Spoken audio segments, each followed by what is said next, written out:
नमस्ते दोस्तों, life long books channel पर आपका स्वागत है। आज मैं आपके साथ एक ऐसी किताब की बात करने जा रहा हूं जो आपकी जिंदगी बदल सकती है। हम बात करेंगे द पावर ऑफ नाउ किताब की, जिसे लिखा है एकार्ट टोल ने। ये किताब हमें सिखाती है कि हम अपने मन के शोर से मुक्त होकर इस पल, इस अभी में पूरी तरह से जी सकते हैं। तो चलिए शुरू करते हैं ये आध्यात्मिक यात्रा। दोस्तों, जरा सोचिए, क्या आप अपने विचार है? आपके दिमाग में जो लगातार बातें चल रही हैं, क्या वही आप है? एकार्ट टोल कहते हैं, you are not your mind. हमारा मन एक शानदार टूल है, लेकिन हम इसके साथ इतने उलझ गए हैं कि हम भूल गए हैं कि हमारी असली पहचान क्या है। हमारा मन हमेशा बोलता रहता है, कभी अतीत के बारे में सोचता है, कभी भविष्य की चिंता करता है। अगर मैंने वो किया होता तो क्या होता, कल क्या वही आप है? एकार्ट टोले कहते हैं, you are not your mind. हमारा मन एक शानदार टूल है, लेकिन हम इसके साथ इतने उलझ गए हैं कि हम भूल गए हैं कि हमारी असली पहचान क्या है।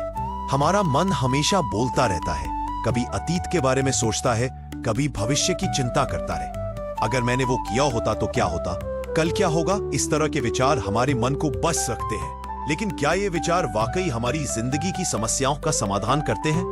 ज्यादातर वक्त ये सिर्फ शोर मचाते हैं। एकार्ट टोले कहते हैं, अपने मन की बातों को देखें। जब आप अपने विचारों को देखना शुरू करेंगे, तब आपको एहसास होगा कि आप ये विचार नहीं है, आप वो साक्षी है जो इन विचारों को देख रहा है। ये खेल की तरह है, आपके मन में क्या चल रहा है उसे बस देखें, उसका जजमेंट ना करें। उदाहरण के लिए, मान लीजिए आप ऑफिस में बैठे हैं और आपका मन कह रहा है, मेरा बॉस मुझे पसंद नहीं करता, या मैं इस प्रोजेक्ट को पूरा नहीं कर पाऊंगा। इन विचारों को पकड़ें और खुद से सवाल करें, क्या ये विचार मेरी मदद कर रहे हैं? अगर नहीं, तो बस उन्हें छोड़ दें। इस अवलोकन के जरिए आप अपने मन से एक दूरी बनाएंगे और धीरे धीरे आप एक शांति के स्थान पर पहुंच जाएंगे जहां कोई विचार नहीं है। यही है नो माइंड की अवस्था। इस अवस्था में आप पूरी तरह जागरूक, सचेत। इस अवलोकन के जरिए आप अपने मन से एक दूरी बनाएंगे और धीरे धीरे आप एक शांति के स्थान पर पहुंच जाएंगे जहां कोई विचार नहीं है। यही है नो माइंड की अवस्था।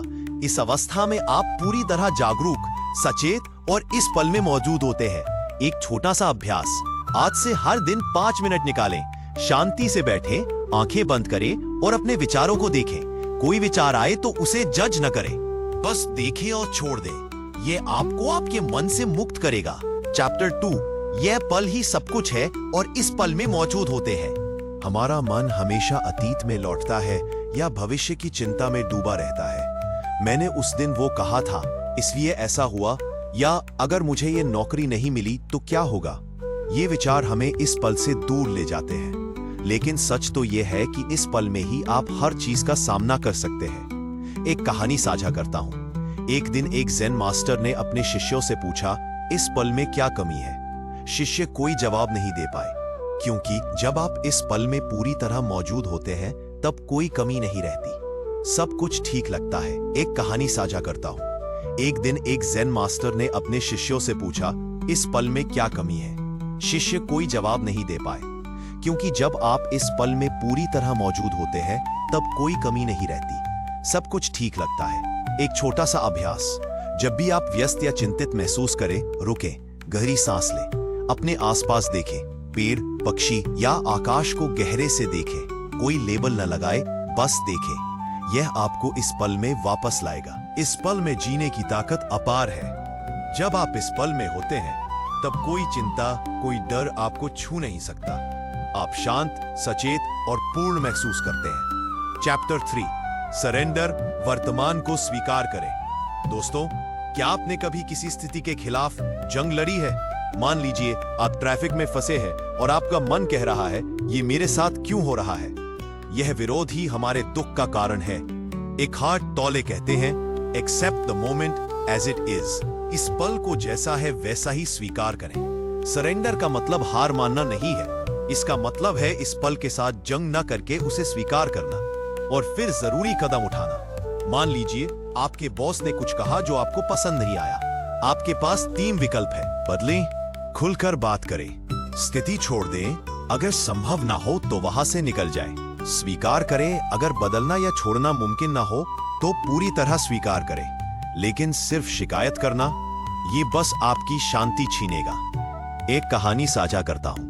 एक भिखारी 30 साल तक एक बक्से पर बैठकर भीख मांगता रहा। एक दिन एक अनजान व्यक्ति ने उससे कहा, बक्से के अंदर क्या है, देखा? भिखारी हंसकर बोला, ये तो बस एक पुराना बक्सा है। लेकिन अनजान व्यक्ति के जोर देने पर उसने बक्सा खोला और देखा कि वो सोने से भरा था। हम भी उस भिखारी की तरह है।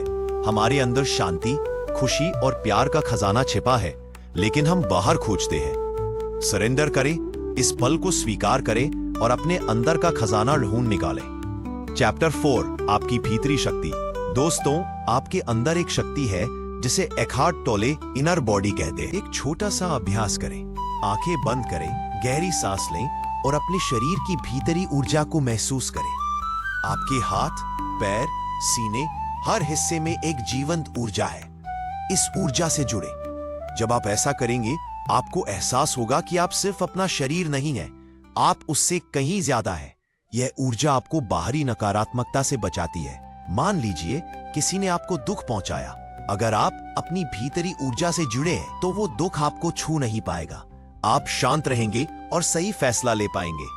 प्रकृति से जुड़ना इस ऊर्जा को जगाने का शानदार तरीका है। सुबह बाहर जाएं, पेड़ों की पत्तियों की आवाज सुने, सूरज की रोशनी महसूस करें। यह आपको इस पल में वापस लाएगा और आपकी भीतरी शक्ति से जुड़ेगा। उपसंहार, friend. The power of now हमें सिखाता है कि असली शांति, खुशी और पूर्णता इस पल में छिपी है। अपने मन को देखें, इस पल में जिएं और हर स्थिति को स्वीकार करें। आपके अंदर एक खजाना छिपा है, उसे ढूंढ निकालें। इस किताब को पढ़ें और अपनी जिंदगी में बदलाव महसूस करें। कमेंट में बताएं आप इस पल में जीने की कोशिश कैसे कर रहे हैं। हमारे चैनल को सब्सक्राइब करें, लाइक करें और शेयर करें। अगले हफ्ते हम एक और जिंदगी बदलने वाली किताब के साथ लौटेंगे। तब तक इस पल में जिएं